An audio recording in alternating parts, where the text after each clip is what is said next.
Right, yeah. Are you ready? Which teams then, I'll start with you, John, which teams have impressed you the most at the start of the season? Oh, Tottenham. You've got to start with Tottenham, haven't you? I just didn't know what to make of them, really. It's been such a, really tumultuous summer, isn't it? I mean, Harry Kane, that Harry Kane saga, the managerial saga, who on earth is going to be, crazy enough to take that job, by the way? And, Nuno has come in, made a difference to finish before the international break, top of the table, top of the tree, basically, with 3 straight wins. That opening day win against Manchester City, really, really impressed. And he's got them well organised. They're sat deep, they soaked up a lot of pressure that day, but they're clearly responding to him. And I just thought that Spurs were really... I did wonder about this season. A, would they keep Harry Kane? What sort of, shape would Harry Kane then be in? Would Nuno work? I just didn't know. There's so many questions to be, asked and answered, really. And some of their business as well. Romero suddenly looks quite a good player as well. He's played in the last game. And I just think that there's real potential there. And I thought this had some warning signs, some red flags for me, Spurs. And I just think they could actually really, push on again and be pushing for that top 6 and sort of 5 or 6. Yeah. You actually think Nuno will be able to sustain that then throughout the season? Let's see. I think that I was looking at him negatively from the point of view that, yes, I thought he did a good job at Wolves, but I think he reached a point where Wolves thought, do you know what, we need a new manager, a fresh face to kind of take the next step. So you're talking about a manager here who's been appointed after Wolves thinking we need to replace him to go to the next level. So he's not quite been good enough in Wolves' eyes. Is that right? I'm not sure it is, by the way. I think maybe he needs a new challenge and he'll embrace it. I think it's a big ask, particularly also, they've got the distraction of the European competition on the Thursday night. Just say it. Just say it. Just say it, man. The Europa Conference League. It's almost like derogatory remark. We're playing in Europe. You've got to play in that. Now it'll be interesting to see what teams he puts out. I mean, that second leg. I was at that second leg at White Hart Lane. It's obviously quite a big story, wasn't it? Because Harry Kane plays and scores. It's not going to be like that every time. But I think that should be a breeze, frankly, for them in the group stage. And I think that as long as they can balance those fixtures, then it's going to be a war of attrition until Christmas. And then I just think that they've got. I quite like what they've got there. If you can sort of kind of re-engage with a few players, get a few players working, and Dombele or Winks or someone like that, and he's got a few issues to resolve without a shadow of a doubt. But if you can get players back on side, then I think there's potential there for Spurs. I really do. Yeah. Carrie? 2 big nights, big atmospheres. Brentford, their opening match against Arsenal. There we go. And then what we expected from Arteta, I think, coming into Arsenal was this tight team that would attack and defend as a unit. West Ham against Leicester. They're in their stadium. They've now got the furniture in. They've put up the pictures. It was a special night. It really felt like their homecoming. They'll lose matches, of course, but they are still as a unit. And I haven't got Jesse Lingard, but I think what he's done in that team, depth across the pitch, not the depth in the squad to challenge for a title, but I think they'll go up higher again this season. Where are you thinking? 5-6. Oh, really? Who? West Ham. Okay, that's fair enough. Who's impressed you the most so far? Quite like Brighton. I know they lost their last game, and Brighton are going to have those kind of moments. I thought last year, I think when you look at kind of like that, Graham Potter and his team, you actually look at the games isolated for probably the first 6 games. They were so unlucky in a lot of those games, kind of just whether it was scoring the goal or going ahead and conceding late. Their style of play is refreshing. Goals could still be an issue to an extent. I think though, Basuma, keeping hold of him has been great. He looks like a top. He's going to be a top player that I think will go on to a top 4 side. I think he's good enough to go to. Now, it's just what they do kind of when those kind of pressurised moments hit. I do think though another season for Graham Potter with the similar group of players that he's already got is going to be good, and they've made some money, haven't they? The sale of Ben White brought some money into the football club, and they've got some experience. Lallana's playing in midfield now. I just quite, if we kind of take the conversation down to that kind of other end of the table, I feel like Brighton could have a similar season to what Wolves had last year. Get themselves into a more comfortable place rather than battling last 5 or 6 games, where there's other teams whose trajectory is going the other way that I am concerned about. Bit left field, but I'll go Wolves. Lost every game. But yeah, they played well, though. I think they've arguably been the better team in every game, and they've played Leicester, Tottenham and Man United. They've conceded the second fewest shots in the league, having faced those 3 teams, second fewest to Man City. And they've had the third most. They've had 57 shots not scored and only conceded 27. So they've been pretty dominant in their games. And yeah, I think they've kicked on, definitely, in terms of stylistically. I think they it was understandable without Jimenez, but they stagnated a little bit last season. And I think Bruno Laga's come in, implemented his style really, really quickly. And I think they'll kick on now. I've been really, really impressed with them. I thought they'd be not battling relegation, but maybe sort of middle of the bottom half. But I think they could be solid bottom of the top half, possibly. Which they'd certainly take, wouldn't they? In terms of relegation, apart from Arsenal, who's Well, it's early days, but it is. who are you worried about? Who are you concerned Norwich, for? because I just think Norwich, they've sold their best player in Buendia. Yes, they've then spent about £45 million, and they've lost 3 games already, and I feel for Norwich. It's fine to be the yo-yo club, but at some stage they kind of got to go up, down, and then stay up. And I think, if they don't stay up this season, then I think it's going to be a real, hammer blow for the fans. And it's a difficult place to go to at Carrow Road, I think. Sometimes the atmosphere and it's sort of the intensity and so on. But I don't know whether they look any better. And in fact, I think they probably feel a little bit worse than they were up last time. And so they would worry me. I mean, I look at the other sort of promoted teams. I think there's an energy about Brentford. And, Thomas Frank is doing really good things and sort of kind of, he's encouraging them to play and have the same belief with which they went up with. And I just think they look polar opposite in terms of attitude, in terms of sort of the approach to it with Norwich. Norwich look a bit nervous, a bit worried, and, we've got to stay up this time, and have we done enough business? Are we doing the right sort of business? Have we got the quality there?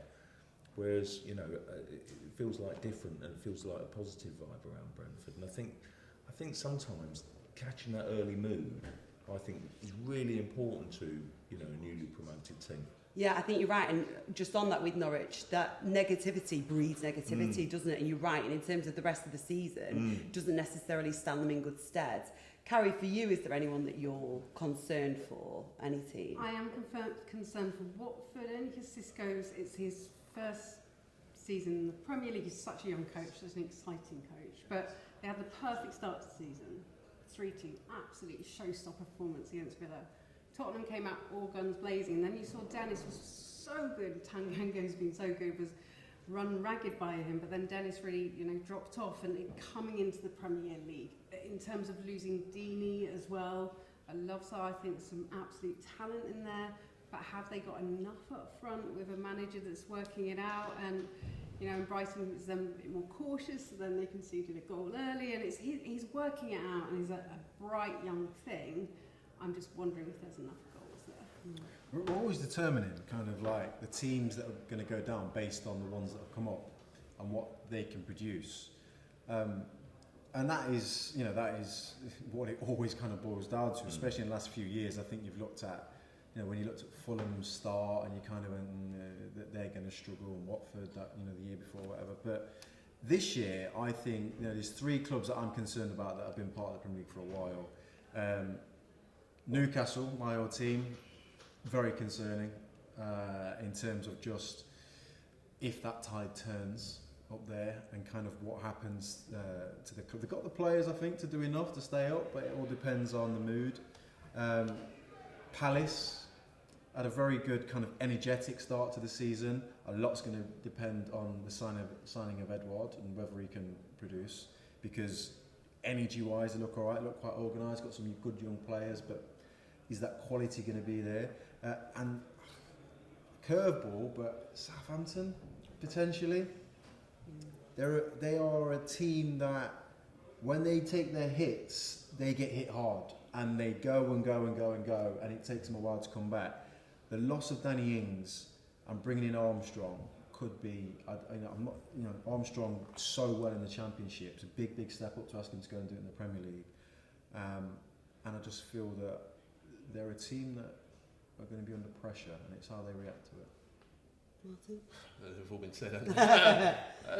There is one more, I'd say possibly Burnley, but I fall into the trap of thinking that every season. I do, every year, and they produce They're every year. fine, It sounds yeah. so I'm the disappointing. same with you. Yeah. They do, but yeah, and it's the same every summer. They don't really splash cash at all. They did a little bit late in the window, didn't they? I think Connor Roberts is actually a pretty decent signing. But yeah, Burnley would concern me a bit, and yeah, Watford for me. I just find their transfer business bizarre. They've signed 5 central midfielders. They've already got 4 at the club. What do you do? Why? It doesn't make any sense. And I think every season that Watford are in the Premier League, they've got this sort of cosmopolitan squad. And I'll get 20 games into the season, I'm like, I've never even heard of him. Yeah. It's a bizarre squad. I don't see it working. I don't see the synergy there. And I think it's unfortunate for Xisco, because I think especially last season, he came in, he did a brilliant job, excellent. And I think they need to stick with him, but they won't. They never do. Yeah. I think Burnley are different this year. Do you? Because I just think, is Sean Dyche going to stay? Mm. So Do you think he will? No, I don't. I think there's all change in the hierarchy. There's been a takeover. It was clear, wasn't it, I think, towards the end of the window that Sean Dyche wants to go for seasoned, reliable Premier League performers. And there's suddenly the sort of kind of the owners in the background, even the chairman was basically brought in a younger player, sort of younger talent for different reasons. And I think that it's a formula that has worked so well, and that's why we don't think that, that's why we think that Burnley will survive. And I think they're changing the formula. There's a lot of changes behind the scenes, I think. And I think Sean Dyche has been one of almost the heroes of the Premier League. How he's done it is anyone's guess. I mean, it's incredible, isn't it? Yeah. But he's built a unit. It's always, 4-4-2. It's always set and solid. And they all know what they're doing. He's built Premier League careers, but he's also brought in tried and trusted players who you can rely on. And I just feel that it's a different vibe and a different atmosphere, and it worries me. And I think they want to go in a slightly different direction. He's been quite fortunate with injuries as well, hasn't he? I think they had. I think Tarkowski and me were both out sort of at different times early last season. They really struggled. But if they lost McNeil or Wood for a sustained period, they're in big trouble. I think it's a bit like Stoke. Yeah. And when they were just solid in the Premier League on the queue list, they had their way of playing. They had the characters week in, week out, and then they started branching out, changing philosophy or whatever you want to call it, and it just didn't quite suit them. If Sean Dyche leaves, which manager steps into those boots? Oh, I just feel that basically it'll suddenly go a bit left field. And I think it will be. I'd love to say that I'd love to make a tip, but I mean, it will just be the wrong choice. It's just got that feel to it. It'll be the wrong choice, just because. It was interesting following that sort of the last week of the window that basically Sean Dyche was asked about his new signing, from Lyon, and he was sort of saying, well, kind of, look forward to working with him, almost feel like saying, look forward to meeting him. And it's just not, you don't sign that's not how you sign a player, work with a player, is it? And that felt wrong, and I just think, just give it all to Sean Dyche, basically. Yeah. Give him the keys to the joint, basically. Just give him everything that he wants, because he will make sure that you survive. He's just done such an incredible job at Burnley. And I just think that, sometimes people get a little bit bored of it. but they, you know, they get bored, they make the change, and then they realise their mistake, and that's what will happen. And I think they'll make arguably the wrong choice. And it's a shame, really, because it's, you know, it's always almost like a step back in time when you go to Burnley. And I don't mean that in a really patronising, derogatory way. I just think it's a good place to go, because it's built on solid foundations. It's an enjoyable experience, and actually, you know what you're in for, and you know what you're going to get, and they're solid, and they survive. And I think it's got a different feel this season. I think it's a shame. Spoken by a man who's never played there. An enjoyable experience. The dressing room. Definitely not. Talk me through those dressing rooms. You're in there, the heating's on, all you can hear is footsteps of the fans. There's a little tiny window and they're banging it. Get out, get out. It's not nice, trust me. And then you go out to a wind machine and Sean Dice goes, go on, enjoy. Cheers, Sean. Sorry, were you going to say something else? No, that was it. Let's talk about England now, shall we? And the proposal to hold a World Cup every 2 years. Come under a lot of criticism, this. What are your thoughts on it? Well, I feel like you might all agree. No, I think, look, listen, sorry to sit on the fence and be reasoned about that, but I think there's some good points in it.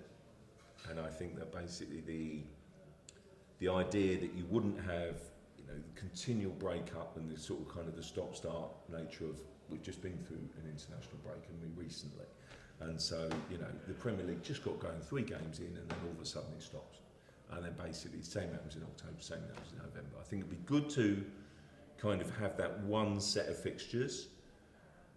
Listen, I think that the Premier League is an amazing thing, best league in the world, and you know, it's become such an impressive, I dread to say it, but product, but it's become such an amazing thing.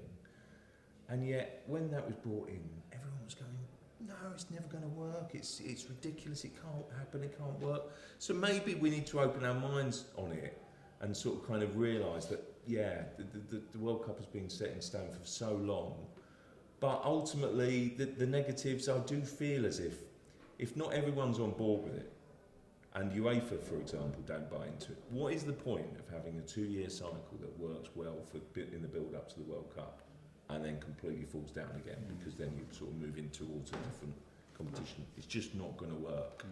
And so there's loads of barriers, I think, to overcome. But I do think there's some good ideas in there, in that basically that fixed international break, that kind of better quality games, the kind of the feel of a real better quality tournament at the end of a season.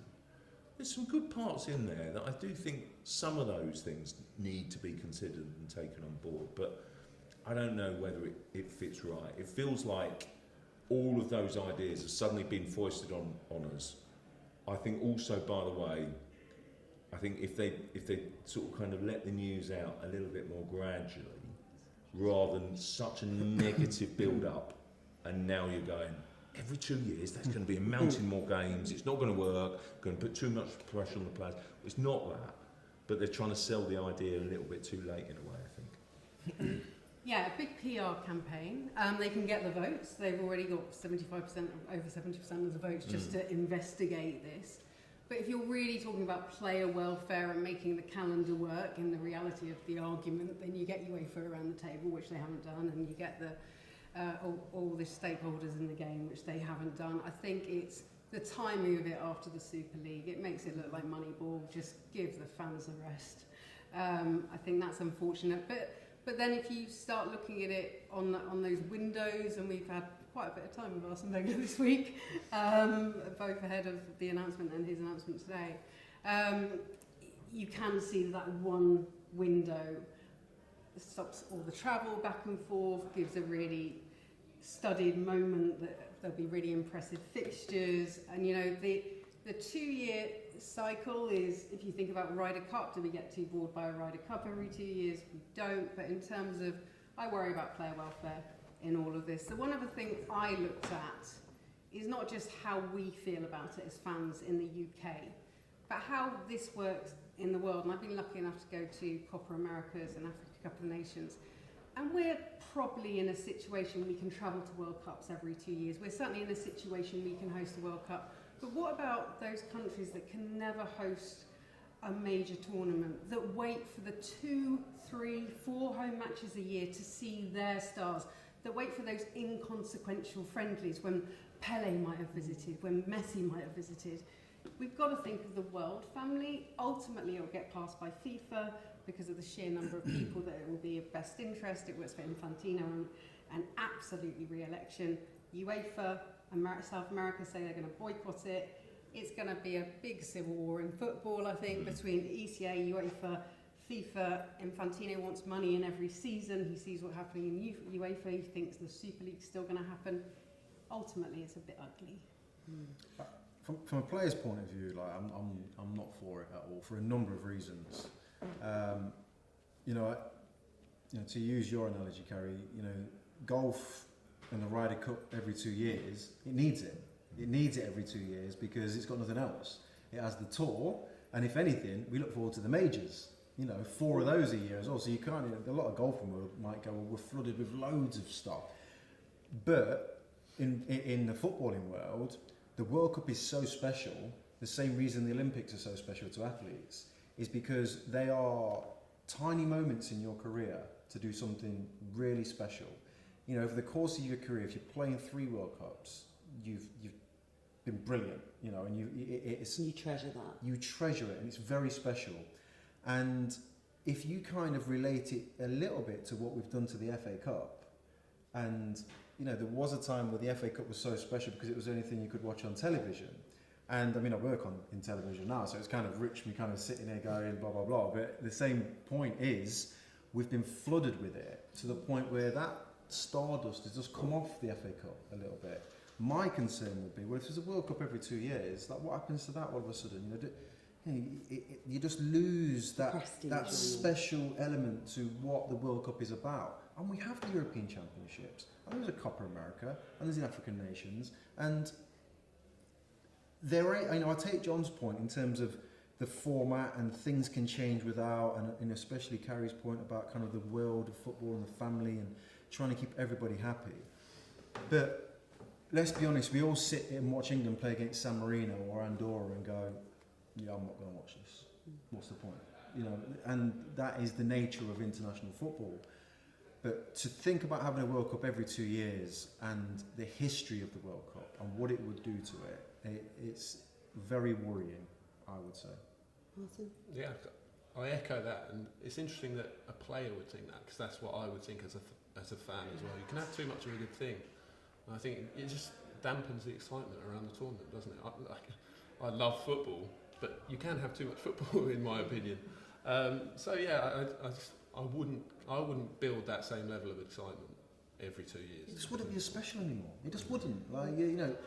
We sit here now. When's the next World Cup? Yeah. When's it going to Qatar? And it's in America. Does Infantino care if it's special to the fans, or does he care about his bank balance every year in comparison to the UEFA books that he saw? We're talking about FIFA and UEFA. The money is their model, and they're competing with each other. And the players are the pawns within it all that are being kind of overused, overplayed, and overworked. And there will come a point, I think, where the players will make their own stand. And then FIFA and UEFA will have to listen, because if the players just go, I'm not going, what are they going to do then? Yeah. Are we thinking can't of force it? Players to play. No, you can't. Are we thinking of it in the wrong way? In that, are we set too much in saying it's the World Cup every 2 years? Should we maybe open our minds and basically go, let's make it the World Series and kind of change football completely? But my issue with that is that what people want? And I just think the glamour and the prestige and the special, unique nature of the World Cup makes it what it is, and that's why we have it every 4 years. If we're ready to say, okay, basically it's time to move on.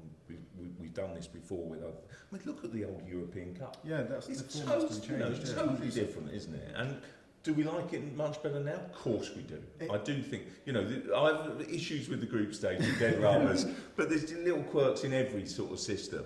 But the Champions League now is a fantastic competition. I love Champions League football, so maybe we could do that. That's more similar to the Premier League, though, John, because that's not. You've not all of a sudden kind of fast forwarded something by 2 years and gone, here it comes again. All you've done is just change the format of it slightly. Division 1 became the Premier League, and we all sat here and said, it's not going to work, or yourself did, and I was a kid, but it's not going to work. But the reality is, not loads was changing. Division 1 became the Premier League. Yeah. And the teams within Division 1 became Premier League teams. And with the European Cup, once it was the Cup Winners' Cup, it was, it's been everything. But essentially, it was a yearly competition of the format being changed. So it's easier for the fans and for the players to adapt to, because it's just like, historically, it's the same competition. Graham Souness sits there, he's got his 5 European Cups, and they are respected the same way Clarence Seedorf's 5 European Cups that he's got are respected. Whereas, we're going to have players sat there with 5 World Cups or 4 World Cups, and you kind of, how do you quantify kind of their achievement in their career all of a sudden in comparison to Mateus or Pele or Maradona? It's all, and you want that as a player. You want to be able to kind of compare.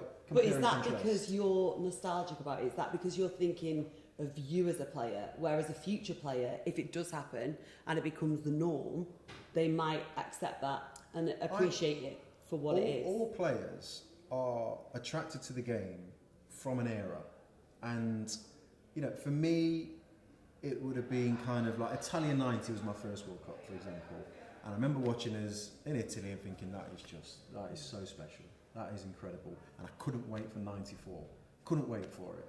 And it was a pretty crap European Championships in between all that we didn't do very well, but as a kid, there are special moments in your life that you look towards and you're drawn towards that make you want to be a footballer. And you can sit here and go, well, this new generation, they might want something different. And they might. I don't know. I'm not nostalgic, but I'm quite I love the history of football and I respect the history of football. And I think this is a little bit kind of it's almost throwing that all away to an extent. It's a bit this is and I think that's how, when you speak to Lineker about all his goals he's scored, it feels like he's only scored about 20 because he never scored any in the Premier League. And if he didn't score in the Premier League, it didn't count. That's how we look at football now. If you didn't score in the Premier League, it didn't count. So you're irrelevant. And that's kind of where we might end up being. The Might be right, might be wrong, I don't know. The World Cup has changed so much. Because what is the best World Cup experience I've ever had? 2018, covering England, right? March to the semi-finals. But what's the best World Cup that I've watched as a spectacle? 1982. And it was an amazing football tournament. But the second phase of the groups, the little 3-round robin thing, how does that work? And then basically, in what is it, 7 years' time, then we've got the first World Cup with 48 teams. I mean, it couldn't be more different. Yeah. It's like a completely different animal, basically. It might as well be a completely different tournament for all it resembles. And so basically, if we're sort of changing it that much, does it really that matter?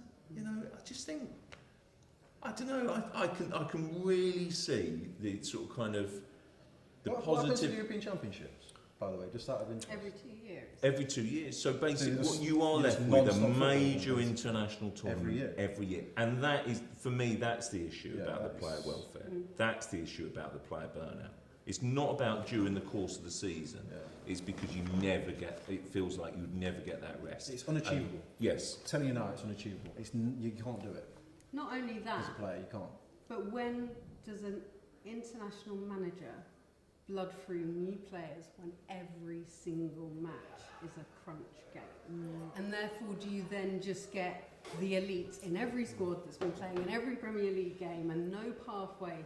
Look at what Southgate's brought through. The players that weren't getting a look in at the club level. He's had the time to do that. He's had the time to make 8-9 changes. Couldn't do that in this. You'd have to. You have no choice. Because But you Harry risk Kane's your going to be future like, in it. Yeah. You risk Gaffer, your I can't future. keep going. There's not much more I've got to You give need to you sit here. down. Yeah, that is what would happen. I think you'll end up with 2 England squads to an extent. just for the safety of the players. Then what does that look like? We've got England B, England A, and then you're watching certain games and thinking, well, actually, we don't care about. It turns into a little bit like the early stages of the Europa League. Yeah. Federations Cup. And this new Europa League conference where you're looking at the team going, this ain't really England, is it? This is our B team that's going out there. And that's what essentially you'll start to prioritise, because you'll go, okay, we want to win the World Cup this year, so let's rest everyone for the European Championships and make sure everyone's ready for next year for the World Cup. FIFA will be delighted by that. Well, it'll be vice versa. You end up winning 5 World Cups and they'll flip it round and go, let's sack the World Cup off this year. We need to save our best players and we'll go and win the European Championships. It can't physically work for the players. They need, they hardly get a break as it is. So. Well, let's talk about this England side, because they dropped points in the group for the first time. And Gareth Southgate came under a bit of criticism, didn't he, for not making any subs? You were there, you were at the game, John. What are your thoughts on that? Yeah, I think he should have made changes. Look, I thought it was a very even game, but then I thought England came out the second half, and I just thought, we've seen this pattern before, basically. Saw it the previous week in Hungary. They've got the bit between their teeth. They look a very good side in terms of their game management at times. They can just turn it up a little bit and go and win the game. Score the goal, and you just think, well, they'll see it out because there's 20 odd minutes left. And I just felt as if, they invited Poland onto them, I thought. And I think some of the players did look a bit tired, a bit jaded, and he needed to make a change, Gareth Southgate. That record that, England hadn't completed a game without substitutions since the Euro 96 semi-final is just incredible. 25 years. There's a reason why that, record stands, is because every manager in that time has felt the need to make a change. Why didn't? I just don't understand. And I think I'm such a big admirer of Southgate. I think he's transformed the team. The progress has been unbelievable. The bloke deserves a knighthood. I'm sure he'll get it in time. He's just been, he's transformed what it means to play for England, what it means to follow England, what it means to be an England supporter, basically. It's fantastic. He's brought the pride back. But I do think there are certain bits in terms of seeing things tactically, making little tweaks and changes that a more experienced, more international sort of pedigree sort of coach, I think, spots and then makes those changes. Whether that's replacing a Mason Mount with a more defensive-minded midfield player just to shore up the team, to see the game out. And it's those little differences. Listen, England are still going to qualify for Qatar, right? And that's all that matters. But it's just when they reach those big moments in the big tournaments, like against Croatia, when you can see the second half slipping away, or the game, against Italy when they're under the cosh again in that second half, and basically should they sort of kind of press forward for the second goal earlier on. It's those little differences that I think sometimes will leave us asking questions about Gareth Southgate, as well as he's done. Because make no mistake about it, this England team has got such good players. It's got such an amazing array of young talent, of players that are going to be here for the next 5-8 years. That the talent is there. It's at his disposal. So it's just getting it across the line, making those little differences. He's been so close up until now. It's such an exciting time, don't get me wrong. But I just feel as if it's within his grasp, basically, and sometimes that can be frustrating if then he can't, just apply that finishing touch. And just on the players, on and off the pitch, there's this real sense of togetherness, isn't there, in this England squad? It's like they all just seem a real collective. They seem to get on so well. Do you think that is the reason that they do seem to be doing quite well, performing well? I think it plays a big part. A happy environment is key. A lot's been documented about the squads that I was involved in, the so-called golden generation. And it was cliquey. I wouldn't say it was an unhappy place to be, though. We got on. There was just more rivalries at that time, and there was a lot more kind of, United going for the title with Chelsea, and it was very much kind of let's not give away all of our secrets type thing. But we all got on as a squad, so there's no doubt that that's going to have an impact on the pitch.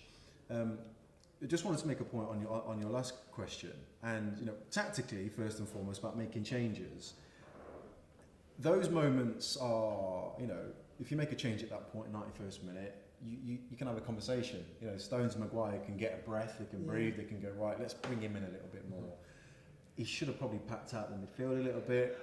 Hindsight is a beautiful thing, trust me, right? And I had 0.5% of a feeling of what Gareth was going through, right, in that game against Italy. I was doing the commentary for the final. There's 26 million people watching it on the BBC, and I'm watching it happen, and you're thinking, he's got to take Raheem off here, or he's got to take Mount off. They're not doing much. And in my mind, I'm going, but did you see what Raheem did to Denmark in the semi-final? In the extra time, he absolutely tore them apart. He might come back to life.